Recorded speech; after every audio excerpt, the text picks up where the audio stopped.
This is what my lecture was on last week, where I started it. This was something that happened on the 22nd of October, and it's a highly unusual cosmic event. And it's what they call in astrology, astrological terms, a Cazimi between Venus in its own sign in the with the sun in the last degree of Libra.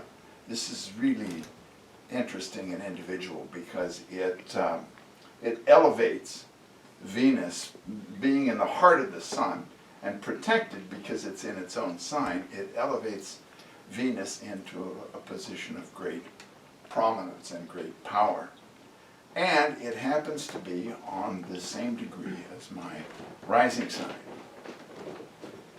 And everyone we know has something big going on in this last degree of Libra. So last week my lecture was going through all the Qigong Club members that were here and showing how they were connected to this particular conjunction and how they should keep an eye out for what might happen.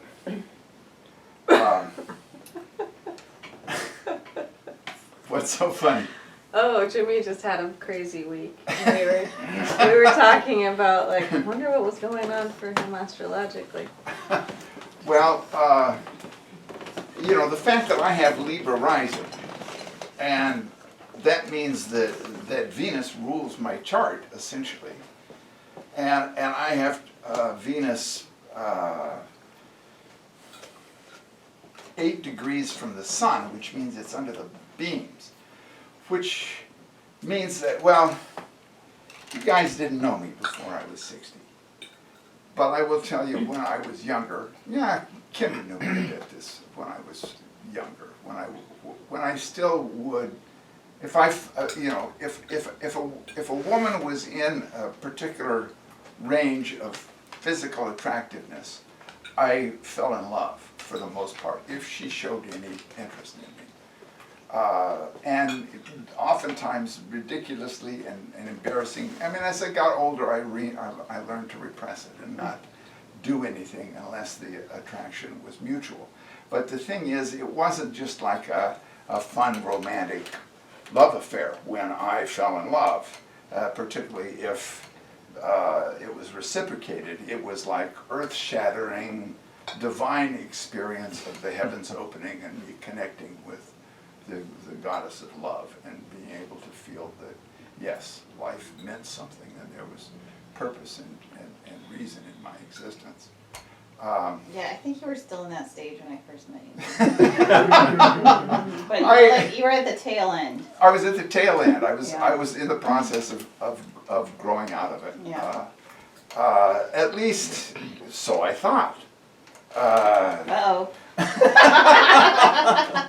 And I thought, I can't be touched by Venus in relative to my age and condition. And this just goes to show how naive people are in terms of how the world can affect you.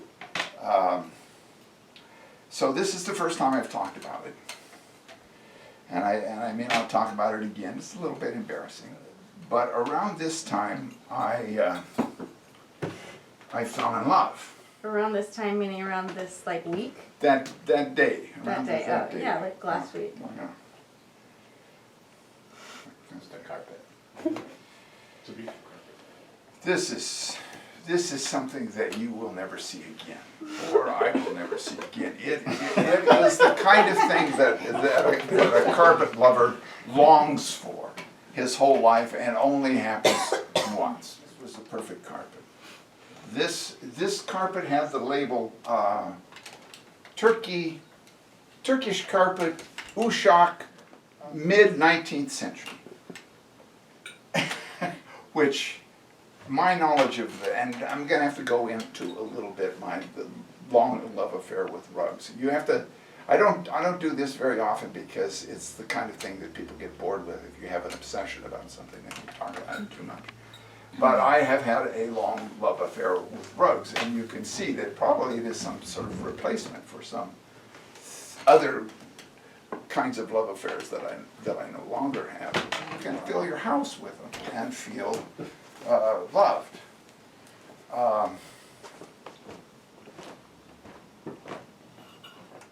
You have a combination of an eye for beauty that's been developed over time, and also a certain knowledge of the marketplace.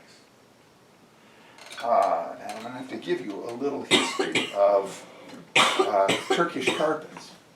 One of the first things I ever ran into in regard to Oriental carpets was this fellow Gurdjieff, who was essentially a Greek-Armenian carpet dealer in Russia when he started having groups and teaching people. And one of his main students, Uspensky, knew that he was a carpet dealer and would go to the bazaar and watch him sell carpets, and he was just like any other Oriental carpet dealer. Kind of interested in me in carpets because they were always fascinating anyway from the result of LSD, which you see Oriental carpets everywhere if you have that kind of psyche, and constantly changing and incredibly beautiful, and you know that this is a real world that some people can see and some people can't, and it is infused with beauty, with harmony, with Venus. In Gurdjieff's book, he talked about people from Europe thinking that they are the pinnacle of evolution and that they are making the world better, and as absolute evidence that in fact they are making the world worse. He talked about what happened in Turkey when the Germans brought in aniline dyes. They brought in these bright chemical dyes which Turkish people were really fond of, and all the traditional dyes were forgotten within a generation, and Turkish carpets became extremely ugly with these bright chemically kind of colors that did not last and all faded out.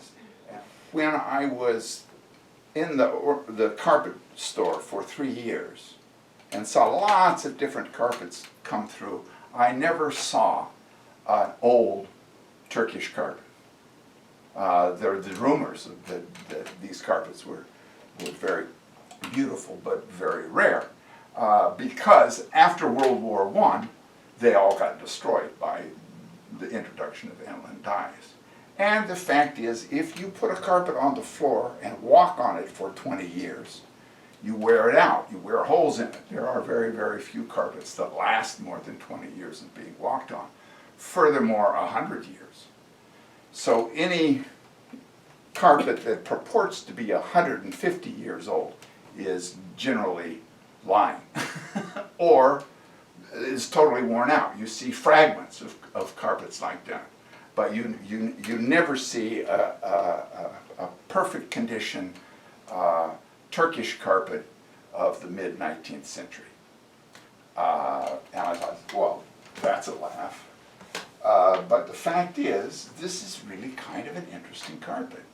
And I wondered if it was indeed possible that it could be an Oushak Turkish carpet from the mid-19th century.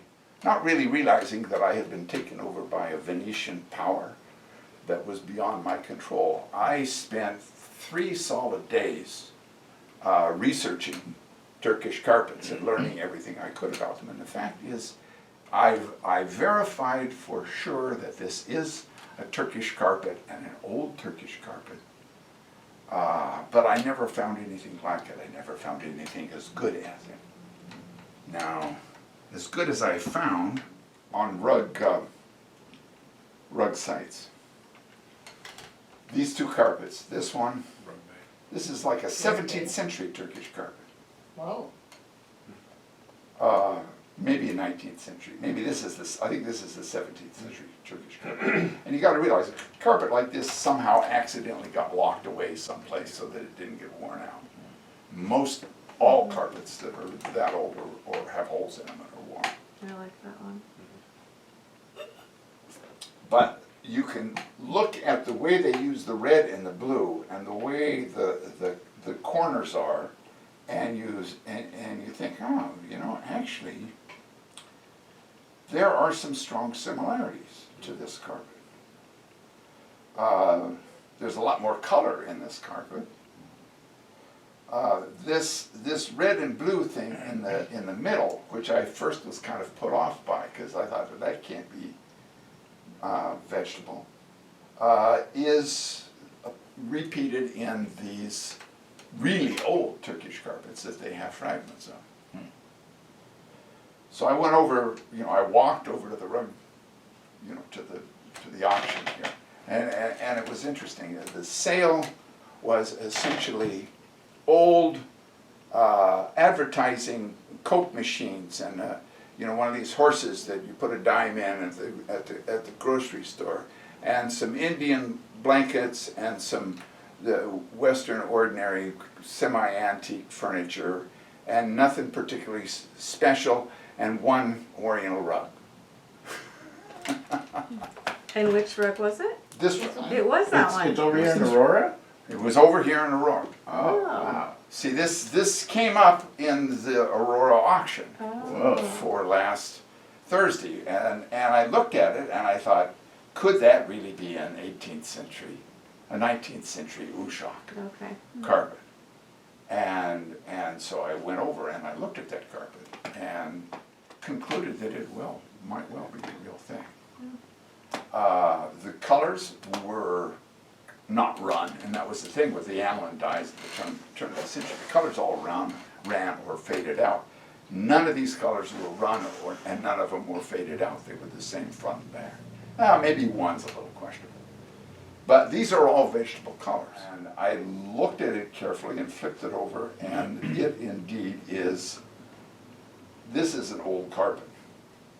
What's the size? Size was 7 by 11.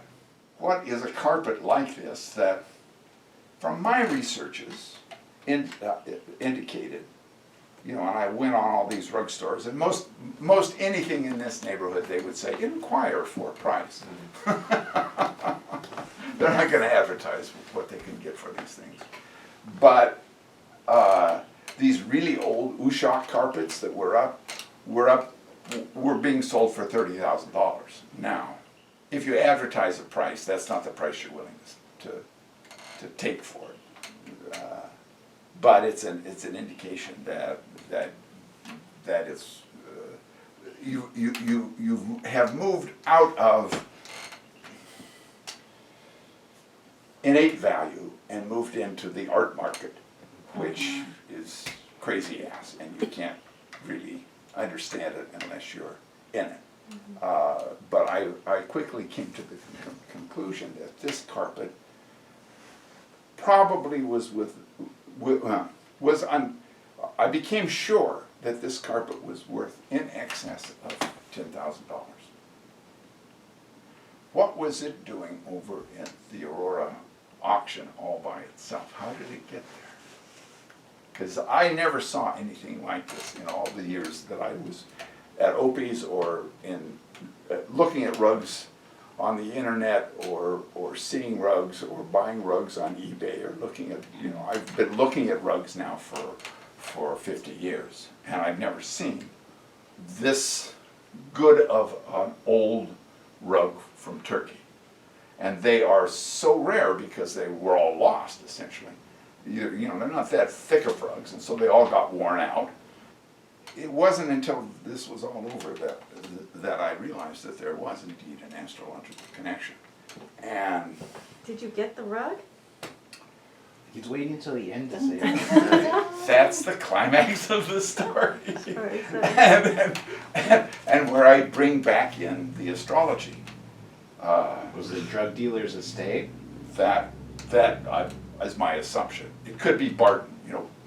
A lot of pot dealers who made a lot of money put it in rugs. It was a good thing to do. A, because they could appreciate and they could learn about them, and B, is nobody knew what they were worth just looking at them. Oh, interesting. So it could be Barton's rug or some other pot dealer that was around here. Oh, interesting. But why they were selling it at the Aurora auction, when whoever buys a rug like this could probably sell it in a New York fancy house for $15,000, $20,000 maybe. It's a very rare, very good old Turkish Oushak rug. I mean, it could have been a drug dealer in the 80s, like stashed it with his mother, went to prison, she died. Absolutely. And there was a lot of that around here now. So the And the drug fact dealers- is, That's right. at Opie and Fraser, drug dealers were a common customer. You know, not, you know, they all said they were out of it now, but that's a lot of people who came in, that had money to buy Oriental rugs, that's where the money came They from. would invest in Oriental rugs? Yeah. And there was even one of the interesting rug stories from the 70s was there was some guy in Virginia or someplace who became a huge pot dealer, made millions of dollars and put it all in Oriental rugs, and he had like a barn someplace in Virginia that like was floor to ceiling with an antique, you know, really valuable antique Oriental rugs that the government confiscated when they finally caught him. Hope you didn't get moths. That's so interesting. I know. Oh, that's really the main problem with. The fact is, if I had a rug that was as valuable as I think this rug is, I would not sell it. But I would take very, very good care of it, and it would be a major part of my estate. Not only did I fantasize about having this as a lifelong companion, to take care of me and love me in my old age, but as also something very valuable that could be passed down and be worth a surprising amount of money. I think even if you just put this on eBay, we'd probably get 10 grand for it. This is really an interesting, unusual rug. Anybody who knows much of anything about rugs knows that Oushak Turkish rugs from the 19th century are incredibly valuable. So what is it doing in Aurora, and who knows about it? How is it being advertised? Why? Yeah, and I thought, well, maybe it's just somebody who's knew a drug dealer who had it and doesn't know any better and is just stuck it up there, and nobody that knows anything is going to see it. So I had strong fantasies of buying this rug, and the next question was, how much was I willing to risk on my belief that this was the real thing and worth what I think it's going to worth? How much was I willing to risk? And how should I go about bidding on it? You know, especially if there's, you know, when I first came up, it was somebody, you know, had gone from $20 to $160. Now, was that somebody that just wanted to test the waters, or was it somebody who had actually, or was it two people, you know, one who was willing to put in $160 and one who was willing to put in $10,000? One of the first rugs I ever bought, I bought because a friend of mine told me it was a genuine Kazakh. And Kazakhs are also very valuable. I've seen a lot of those, and I knew what Kazakhs looked like. And I bought this rug for $500. Now, it indeed was made in the Kazakh territory by probably Kazakh people, but it was made during the Soviet period, and where they were weaving according to cartoons. In other words, they told them every knot to weave. It wasn't. They told them exactly what, and they thought, oh, Westerners like they don't like mistakes, so everything is going to be the same from one quarter of it to the other. And anyone who had any knowledge of Kazakh rugs, looking at this, would have known that this was woven in the 70s, not the turn of the century. But I fell in love with it and did not see it for what it was, and spent $500 on it when it was not worth that. It was one of the first mistakes I made, and I realized from that confirmation bias is not something that I am completely immune to. I can't be certain that I really know as much as I think I know.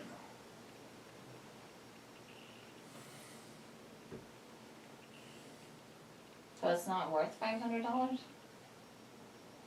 Oh, yeah. It's worth $500. Yeah. So, I mean, I would definitely sell it for $500.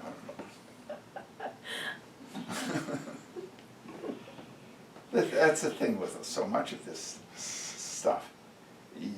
It's worth what you can sell it for, and you don't know what you can sell it for. It really is. It goes into art. It's like a really subjective value on some of these things, especially when you get to the upper end. Once you get past carpets like I buy. Now, everything I own, I paid less than $500 for, except maybe 2 carpets. And I've never paid $1,000 for a carpet. Now, one of the things that I like so much about carpets is that you look at you see they envision them in quarter sections, and even sometimes do sample carpets that are just a quarter, because they duplicate the 4 quarters of a carpet. But if you see from side to side on this carpet, while it's basically the same pattern, there are little differences. You know, like say these flowers here are different than these flowers here. There are all kinds of little differences in a carpet like this that for me make it beautiful and interesting. And this you see in tribal carpets. And oftentimes tribal carpets are imitating city carpets, because you know there was also all the way back these workshops in the cities, and in Turkey many of them were run by Sufis who believed that you can put the ancient language of the structure of the cosmos in the symbols in carpets. Now a lot of this is just fantasy that rug dealers make up, but really, particularly in Turkey, there really were workshops in which there were designers of these carpets who were artists even in the Western sense. So I got to look at this carpet really closely, because it's odd. There ain't any mistakes. oh, So it's like that kazakh in the way that somebody designed every knot in this carpet. How do you know from looking at just that quarter? You look at these corners here, particularly. How are they resolved? See, that's very, very hard to do. The carpets that I have, see, they have to like cut it off here all of a sudden, and they have elements of one border in the other border. The corners are of people who are weaving spontaneously, are oftentimes mushed together and unresolved and kind of mistakes. You see it most in the corners, but you'll see it all over in tribal carpets. City carpets, not so much. Carpets that were woven, you know, even 200 years ago in these workshops in the cities. They actually, and I looked at all these other Turkish carpets. Actually, they did these corners in that same way, very well resolved. These were like master weavers. This was worked out very, very accurately, and there aren't any mistakes in this. Yeah, I see what you mean now. Yeah, and it's all vegetable dye, and it's truly old. It's this so the no mistakes indicates to you that it was done in this, like, one of these sort of... It had to be done in some sort of workshop. It wasn't done by herders out in the, who copied these designs, but really couldn't make them as technically perfect as these carpets. So it was like an early like factory that was still using vegetable dyes. Yes. Factory they call them now in retrospect factories, but they were workshops the way Renaissance painters had workshops. Yeah. They had designers and they had weavers, and it was a place where they were making carpets as works of art on a very refined level. And very possibly with cosmic symbolism in them as well, in terms of the medallions and the way it was laid out. And I've got a book that talks about Turkish carpets as being esoteric messages.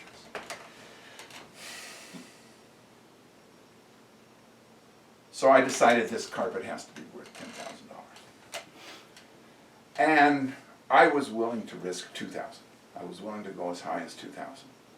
Figuring, it's got to be worth $2,000, even if it's an imitation, even if it's, not 100 years old. The drawing on it, you look at these flowers and the things that are in between, the tendrils, and they all match from side to side, and the colors are all put together in a really, it really is an incredible work of art and very complex. And I saw a bunch of old carpets that had this particular red and blue design. So I knew these were good dyes. These were old dyes. These were vegetable dyes that they could get very bright, and they lasted 150 years. Wonder if it's just like the juxtaposition of all of the blacks, that make the blue and the red just pop. Because I bet. Because it looks so bright, but I wonder if it's Yeah, the no, I think contrast. you're right. It was the black. But it's certainly not anything that the contemporary modern housewife would want. It's too garish and too much red, and it's not earth tones. And who in Aurora would want a carpet like this? You. Yes. Yeah, me. And so I thought maybe I can get it for $500. And then, And then. So I put in a bid just to see if somebody had a lot more money in it that would, and actually it lasted for some hours. I think I put in, it was $160. I think I put in $180, and it lasted as the high bid for some hours. And this was like, I think, the day of the auction on the Thursday, the 27th. And a couple hours later, somebody bid it up, and then somebody bid it above that too. So it was now like at $225. But $225 is, either these people, are just guessing and think it won it for some reason, or there are people who know what they're doing and are fishing and just testing the ground. But what I decided I would do, what I should have done, and what for some time I planned on doing, was just putting in $2,000. And closing your eyes and. Closing my eyes and waiting till it was all Yeah, over and yeah, seeing if I got it or yeah, not. yeah. I was really suspicious about what this rug was doing there and what was going on. I did not want to, I was concerned about tipping my hand about how much I was willing to pay. Because if I put down that I was willing to pay, they can see that. Now, they bid it up in increments. Wait, You know. who can see that? The people at the auction. But not the average bidder. But yeah, it's like they move it up in increments, in $20 increments, and Yeah. and if you have the highest $20, they don't put in the whole That's right. 2,000, but they can see it. They can see it. And generally, when I've put in as much as I wanted to pay, that's how much I paid. Oh, interesting. So I thought I would be clever and maybe this indicates to me that there were other forces working other than just Cazimi Venus. You know, if I'd gotten it, it would be in the middle of the room right now. Right. Because I just not Yes, it's- keep it in suspense. I do think it's interesting, kind of what I happened. don't know what it went for. Yeah, how did it go? Well, I decided, it was 197, and I decided I'll wait till 195, and then I'll start bidding it up. So when it was at number 95, I put in 500, and immediately got outbid. So I put in 700, and then immediately got outbid. And then, by that time, it had come up, and it was being bid on in person. And so I kept hitting, you know, I'll pay that much, and I'll confirm that, I'll pay much, until it was up to $1,100, and then it said sold. What? You weren't able to overbid? I wasn't, You were too and slow. this is where Neptune comes in. So Neptune square Mars, which rules my second house, comes in. Neptune, of course, rules the internet, as well as deception and fantasy. Yeah, I have puzzled it out, and I think it could have been a genuine glitch that their computer just wasn't catching it fast enough, and time elapsed, or it could have been rigged. It could well have been rigged. There could have been some deal between the auctioneer and whoever was selling it. It could be some sort of tax thing. Who knows why? But at $1,100 they said sold, even though I was hitting the button bid and had been for. And I would and you know, there are different possibilities. You know, my guess is that whoever was bidding on it knew what it was and would have paid more than $2,000. And I was not willing to risk more than $2,000 because I've never paid that kind of money for a rug, and I could be wrong. You're not an art dealer. I'm not an art dealer. I don't know where I'd sell it, you know, for more, though. Well, I could figure it out. But I decided that's as much as I wanted to risk, $2,000. And if there was somebody who knew as much as I did, but had the money and was in the business, they would have kept going, you know, probably up to $5,000. So, you know, possibly it was not in the cards anyway. In terms of, you know, as an astrological event, you know, I really do think it is interesting when things do correspond, because it does make you think that there is rhyme and reason in the universe. And I didn't really pick up that this thing actually had affected me. You know, that I was having an experience that corresponded to astronomical phenomenon. Even though I thought I was, you know, well away from any kind of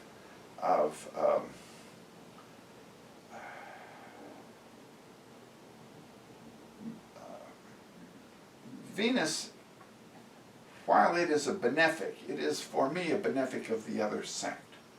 So even though it feels good, and I like it, and I feel love, and I see beauty, it never works out.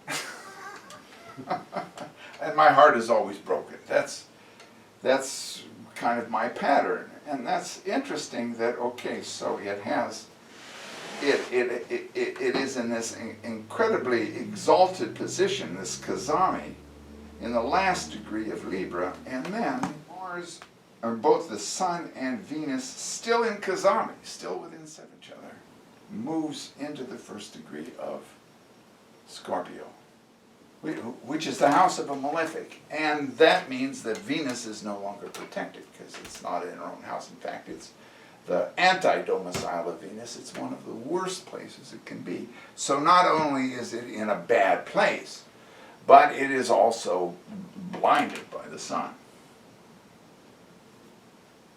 So as the guy said on the astrology podcast, you know, this Venus goes from feeling on top of the world and like love is possible and there will be harmony gladness all around to just getting slammed by the forces of Mars while it's blinded by the sun. Wait, when did that happen? It's still kind of happening. It turned on the 23rd. Now, and then the next thing that happens, of course, is that it's going to be an eclipse of the sun, while Venus is still combust the sun in Scorpio. The sun gets eclipsed on the 25th. So then the whole thing came down on the 27th.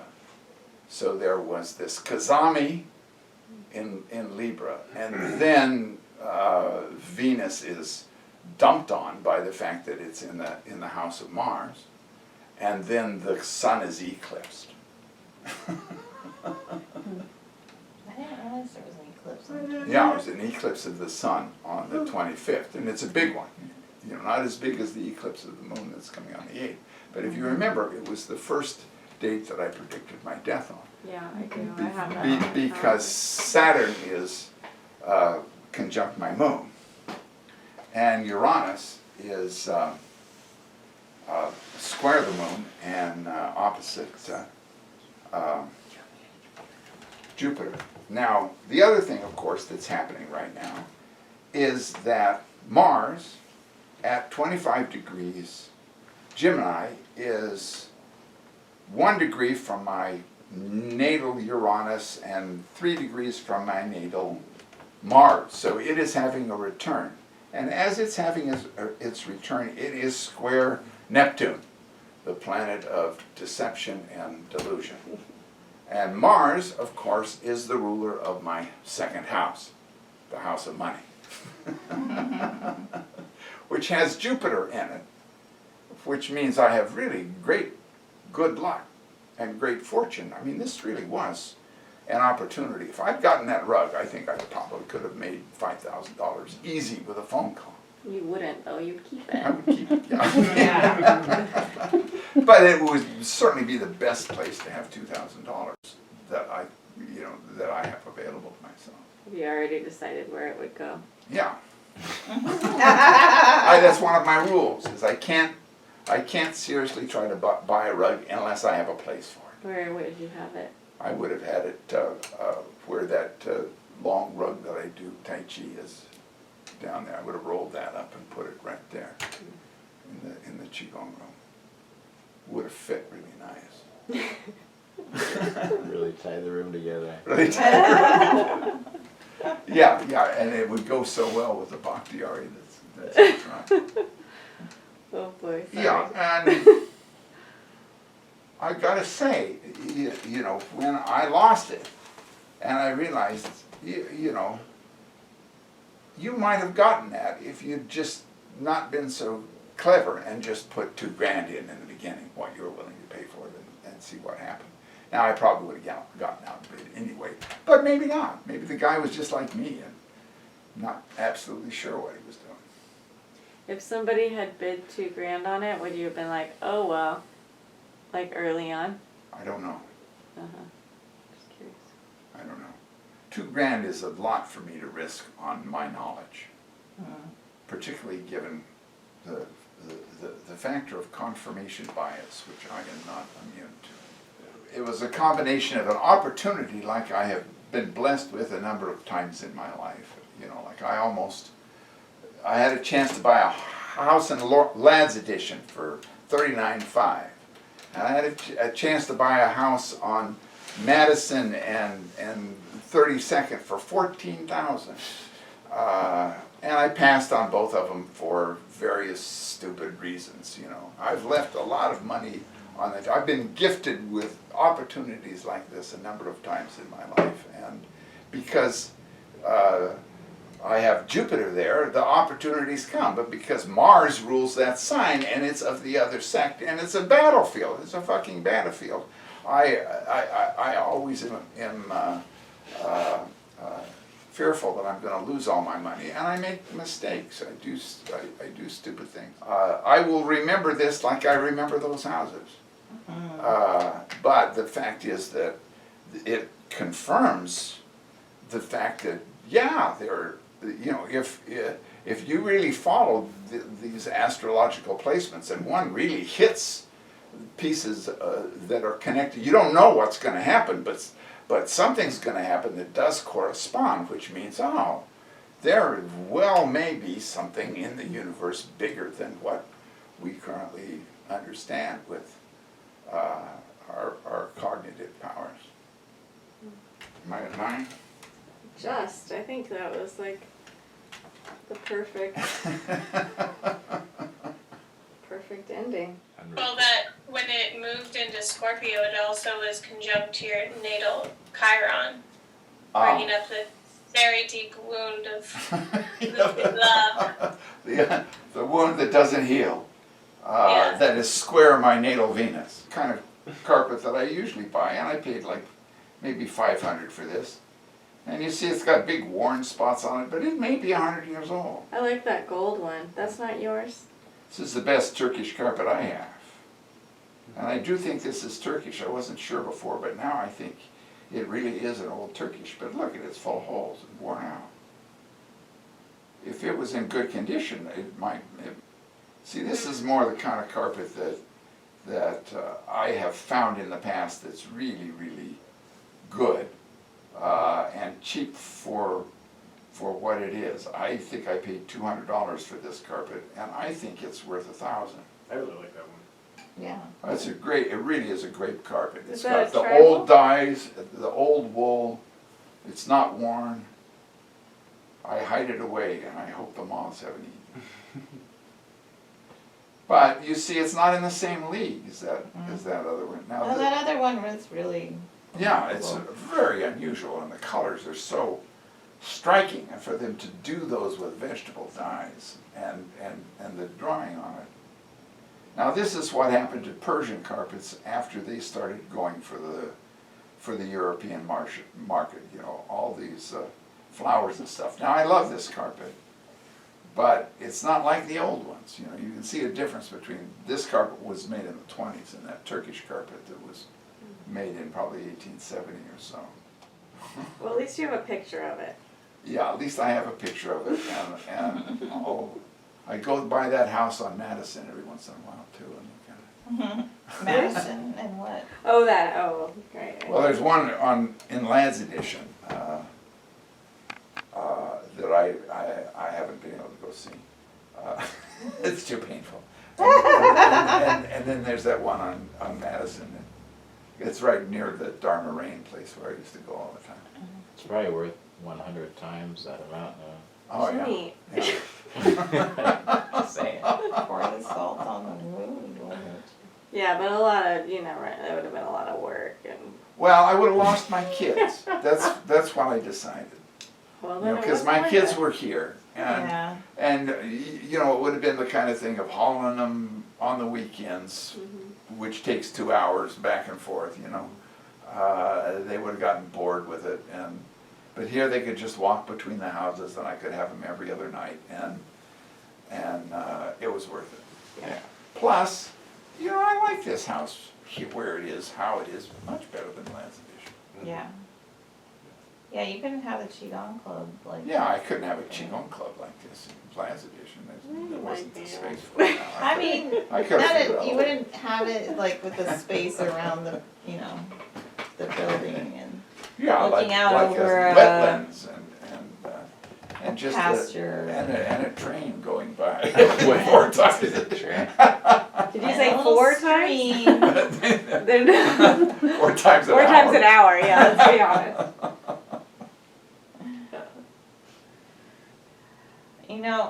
I feel like there's those crossroads in life, and you're like, what if? Yeah. Yeah, what if I had made that other choice? And often it does come down to like a choice between personal connection versus material benefits.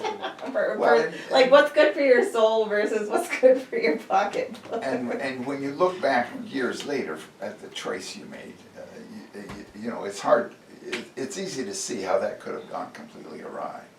And I can see how, you know, if I'd gotten that carpet for $2,000, first of all, I would have incredible buyer's remorse for like a month, thinking I'd made this huge mistake. And then I would have spent a lot of time and energy really making sure what it was worth. And then I would have been paranoid. I've never had anything that valuable in this house before. Somebody's likely to come in and steal it, or the moths might get it, or somebody might spill wine on it. It'll just be an incredible pain in the ass. And then, you know, some guy contacts me and makes me an offer, and I got to think about it. And the fact is, it consumed all my energy for 3 days. I just thought, you know, I just researched and thought about Oushak rugs, and I learned a lot, you know.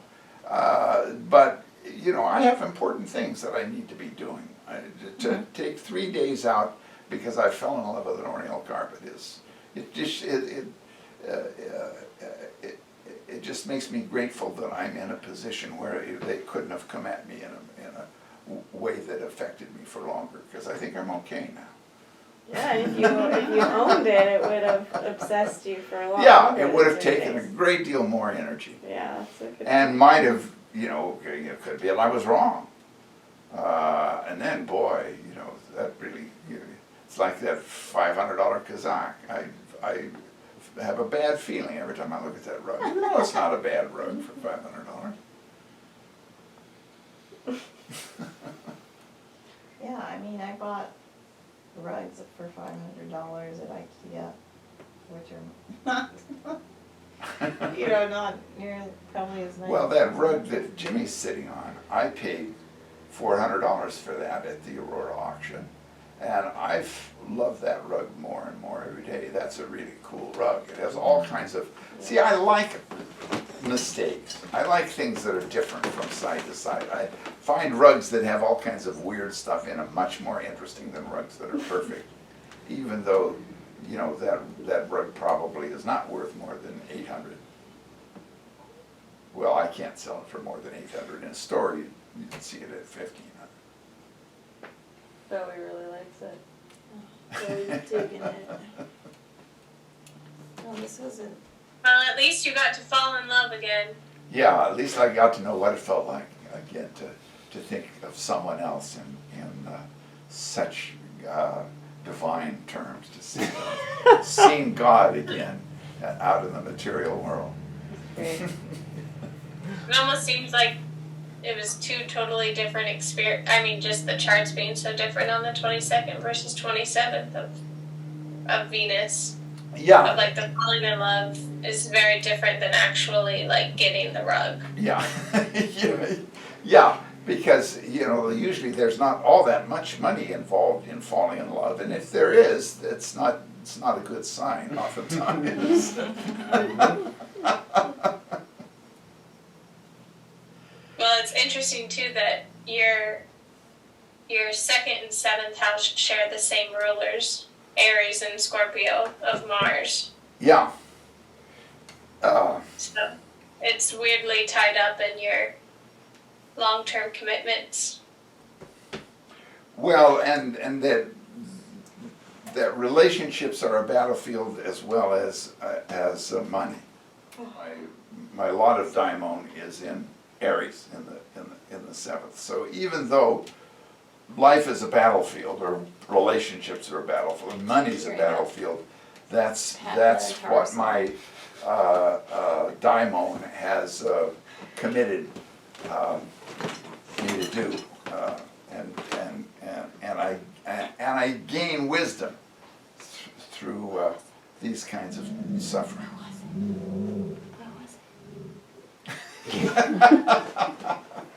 What's the matter, boy? He's sleepy. He's sleepy.